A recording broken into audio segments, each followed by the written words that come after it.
This is the sound of soldering new pipelines and wires at the same time through your mindset. The pipelines and wires through your mindset open up new vessels of conceptual demand energy to be able to think about and expand into other people's mindsets and other people's worlds and other people's livelihoods and other places in the world. And that is done in essence by focusing on demand energy, and conceivably filling that demand energy with supply,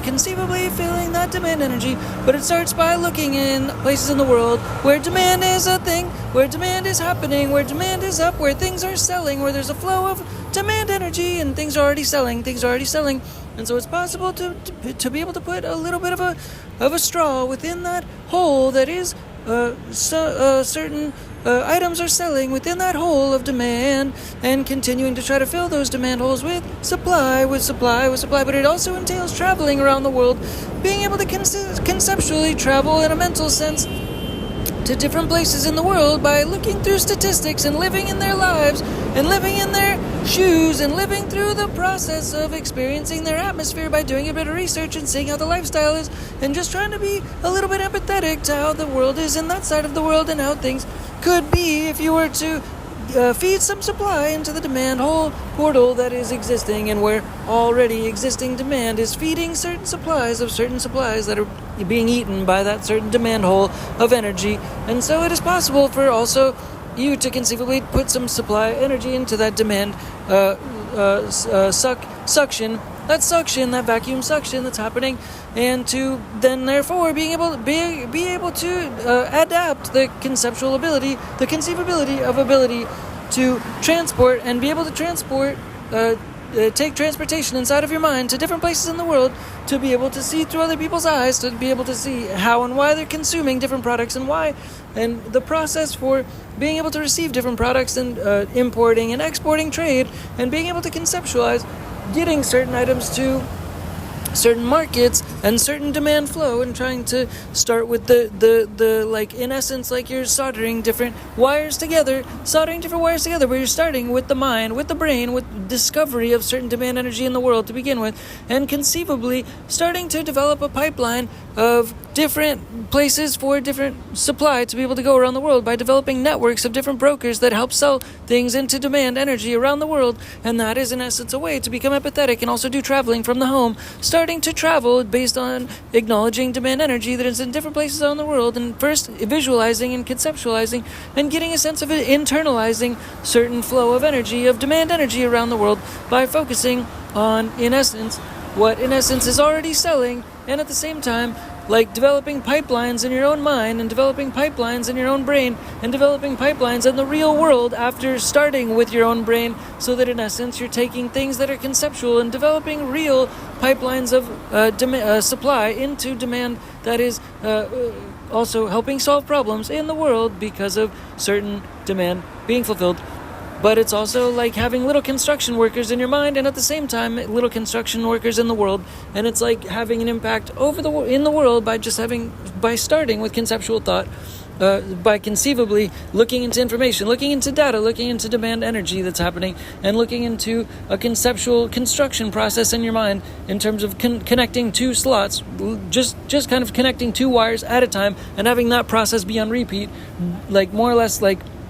repeating the process and developing your own little construction of pipelines of pipeline energy within the demand energy that you're following in your brain, and having like a CRM, a customer retention management system over the different demand and supply pipelines which you're following and trying to track through data that you're following, which is able to, but also most of all leveraging brokers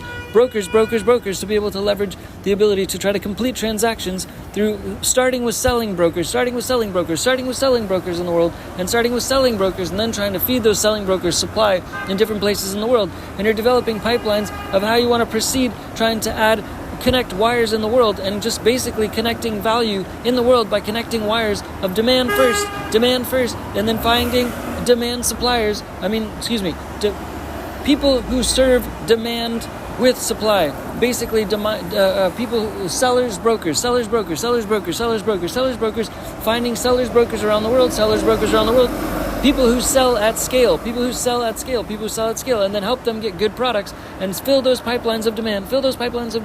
with good products, good supply, good efficient engineering, good efficient process that is quality, to be able to also gain some monetary energy as a reward for fulfilling this demand, in essence. And it's like developing like a little pipeline structure in your mind for places that also attract you as a person who cares about building this little structure in your mind of starting with demand energy and then connecting the first pipe, connecting pipe number one. You're just connecting pipes. You're connecting two pipes, and you're connecting two wires at the same time. It's pipes, wires, that are interchangeable words. Basically, I'm saying pipes, I'm saying wires. It's basically the same thing. You're connecting the first pipe, which is on the sale side, which is the demand side, which is having a broker to be able to consult on side number one, which is a broker side. The selling broker side, the demand broker side. You meet the demand selling broker on step number one. Step number two is to meet the selling supply broker on step number two. And that, in essence, completes and connects a circuitry of demand and supply. That is the basic step. This is the basic set and the basic step for trying to connect demand to supply. It's not this other side. It's not the other way around. It's demand first and then supply. You want to connect the pipe, the connection like a hose. You connect the hose with number one on the demand side, the demand broker. You want to connect, hopefully, and consult with a demand broker, so it's possible to scale the process of continually and consecutively connecting with brokers to be able to connect with the selling brokerage on side number one. You connect the hose, you screw in the hose. The hose is screwed in because you've got a broker who's there to receive. He's like, okay, send over your supply, okay? I'm going to accept your hose and then screw it into my nozzle so that when you send some supply through, I will start to sell it because I'm waiting for that supply for you to send it to me. And the selling supplier says, okay, screw your hose onto my side, and you screw in the hose on the selling supply side. Is the seller side where the demand side is first, and he's got the vacuum, so you've got that suction energy. And once you've got that first supply side sucked in because you've developed a relationship with that selling broker first, number one. Number two is connect the selling side to the selling broker. Having two brokers. You are a broker to the brokers, in essence. Broker number one, demand. Broker number two, supply. And both of them, it's necessary or helpful or good to have one person who's a representative of being the broker, in essence, on the supply side as well. So it's just like one contact to be able to turn on, in essence, the energy for the supply. More or less, once the vacuum is ready to go and you have supply side, demand side number one, screwed in the hose nozzle number one, then hopefully you can get broker number two to be able to send the supply over and screw in the hose number two once number one is securely fastened, in essence, and ready to go for the pipeline number two to be able to be fastened and secured. To hopefully that develops a new stint for a new pipeline of monetary energy, for new pipeline of commerce to be able to develop, and then therefore you're able to result hopefully in monetary energy reward, and then therefore you're solving problems in the world, and hopefully with the demand energy that's in between, the marketing energy in between, you're able to help improve the world with the philanthropy energy that you're causing through that. And then on the backside of that, through repeating that process 1 and 2, repeating that process 1 and 2, then hopefully you can continue to gather monetary energy, and then continue to make stints around the world that have to do specifically with philanthropy conscious philanthropy energy, causing focused stints for developing and connecting demand to supply, was specifically focusing on philanthropy energy development. Energy development by getting better at it, going number one and number two, step number one, step number two, developing more monetary energy, and then hopefully starting to focus on philanthropy energy around the world, and doing the most possible, the most stints that are possible in the marketing sense, in the investing sense, to be able to try to improve and enhance the process for the most philanthropy energy in the world that is possible, because we have human beings that are, in essence,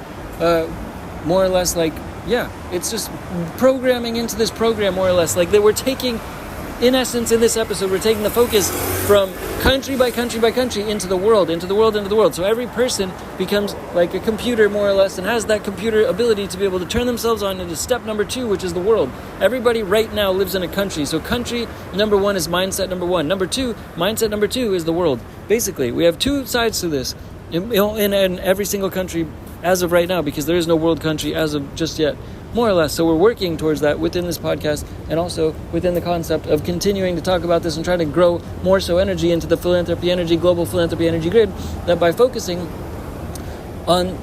and upon the interest for having two mindsets, which is one is your country mindset, which is basically revolving on your family, your job, your focus, whatever it is that you need to do on number one, and then number two, which is the entrepreneurship mindset, which has to do with the whole world. And basically you're connecting yourself to the whole world. By becoming an entrepreneur, you're becoming part of more or less like the grid, which has to do with like the world, the whole world, connected. It's all connected when you become an entrepreneur, when you activate that mindset. And it is like also in the future, because AI is becoming such a thing, and at the same time, all of investing is mostly done on computers, so it's kind of like relevant and necessary to start to also connect your brain into computers. It's just kind of a thing. It is what it is. Like the sooner the better, more or less, to be able to connect the mindset into computers, the better, because all of the data, all of the structures, all of the processes for continuous ongoing AI processes to be able to better your ability to be able to give to the philanthropy energy, global philanthropy energy grid is as best as possible tuned and fine-tuned to the essence of computer connections, more or less, in the process of the future.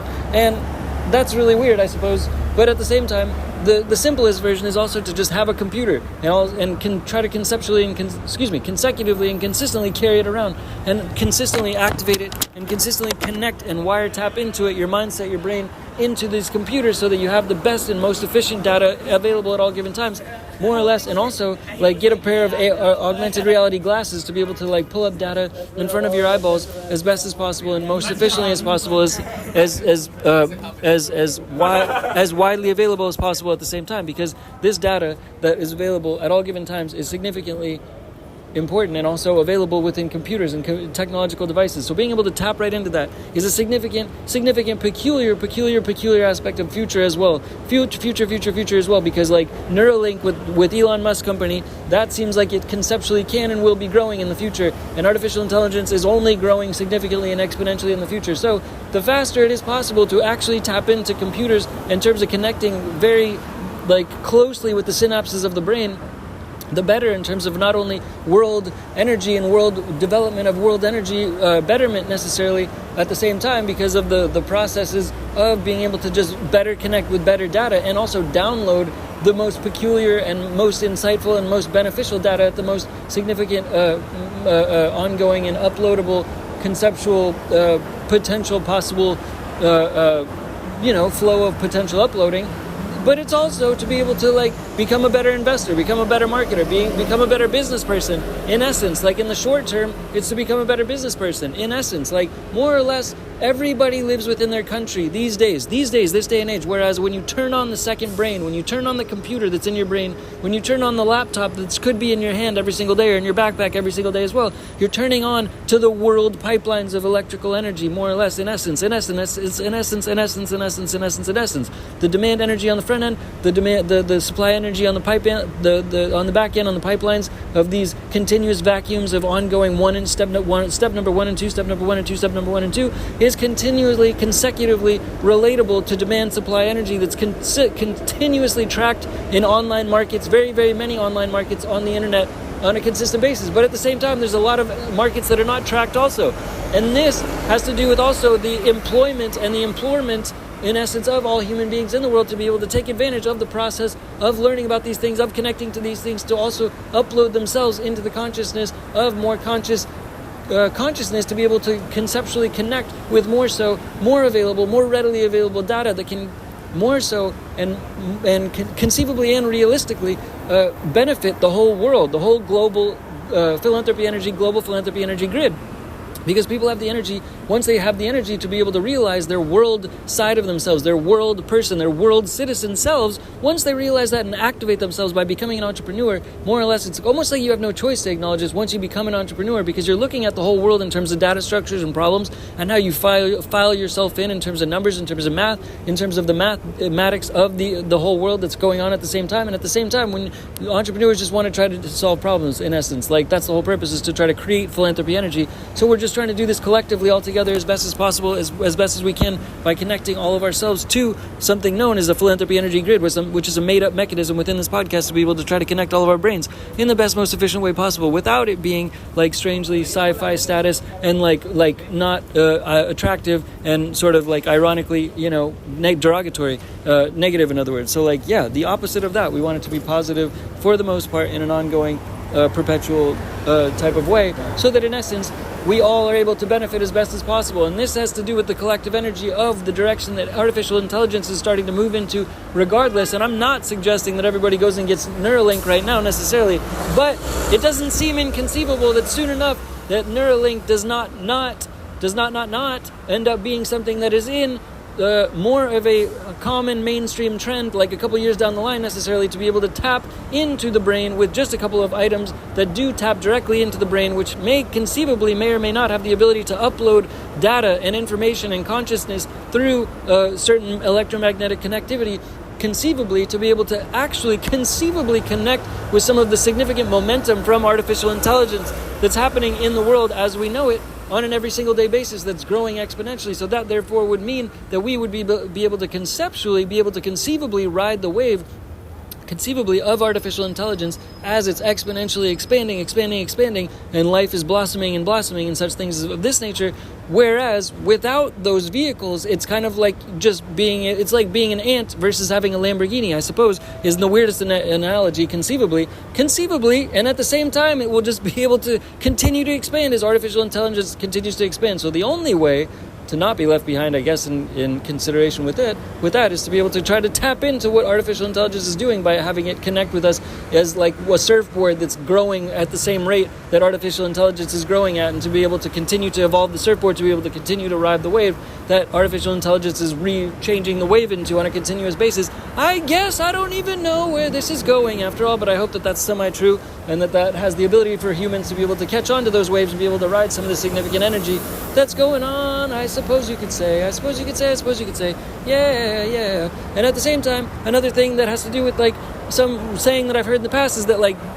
money is God's energy, like more or less, like money is God's money. That's what I've heard in the past. I've heard that saying, and so today I think I want to flip it upside down by saying like money is God, like not money is not God, not money is God's money in essence to be able to be shared among all human beings, but like it's the opposite, like not money is God's money, but money is God in essence, like it is. And so therefore everybody gets to be able to become God once they have this realization also of entrepreneurship, and everybody's collectively sort of connected by this mindset to be able to try to better the world for every 8 billion people in the world by this mindset conceivably. So everybody breaks off a piece of God. Everybody becomes a little bit of a computer, kind of just they have the abilities, just like having a laptop in your backpack, more or less, to tap into it, just also like through augmented reality glasses, and having that information and data at the forefront of your eyeballs, in essence, like Neuralink, in essence, all these things, but doing it for all humans, like doing it now for humans, becoming a worldwide citizen now for all humans, because there's people that are deprived of a lot of items in the world as of now. So the sooner tapping into it, the sooner it's like activating a more or less, it's like creating Bitcoin in your brain. It's like creating Bitcoin in your brain by tapping into this computer, more or less. This computer in your brain that has to do with entrepreneurship, by opening that egg inside of your brain that has to do with entrepreneurship, by letting in entrepreneurship into your mindset, by breaking out of the country mindset and by breaking into the world mindset. You're breaking into also the universe. You're breaking into the universal energy. That's what spiritual finance is all about, is universal energy, more or less. It's trying to connect with the universe in terms of energy, in terms of like the ability to be bound by nothing, in essence. It goes beyond the world in terms of like entrepreneurship has to do with wider than just the world. It's the world, it's the universe. It's using all these energies to be able to conceptualize with science and connect with all of the energies that are floating on around us, by just letting these energies around us have to do with us, and us have to do with them, as opposed to ignoring them and then not necessarily getting the necessary necessities of the conceptual back and forth conceptual relationship that could be conceivably occurring conceptually. So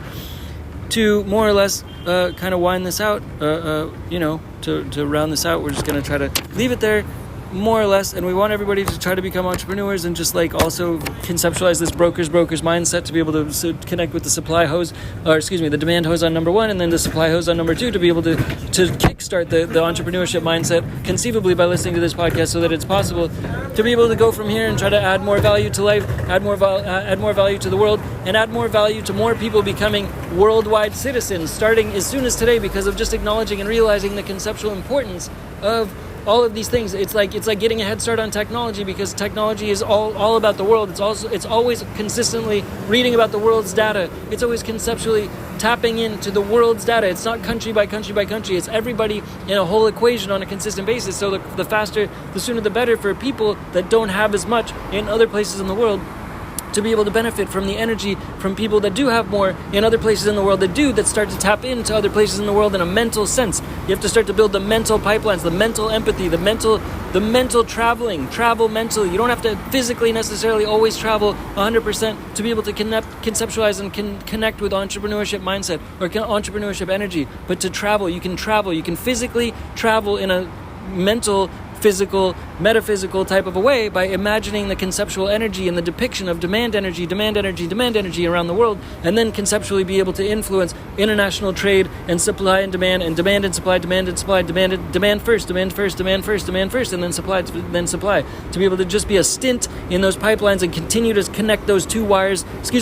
hoses is a better analogy, I suppose, to be able to then therefore try to conceptually add value to the global philanthropy energy grid, the global philanthropy energy grid, that hopefully can help continue to benefit all human beings going forward, and all people and animals as well, plants I guess also may as well. All right, bye. Thanks again. Bye, DinkyTech. Bye, peace. Bye, I mean.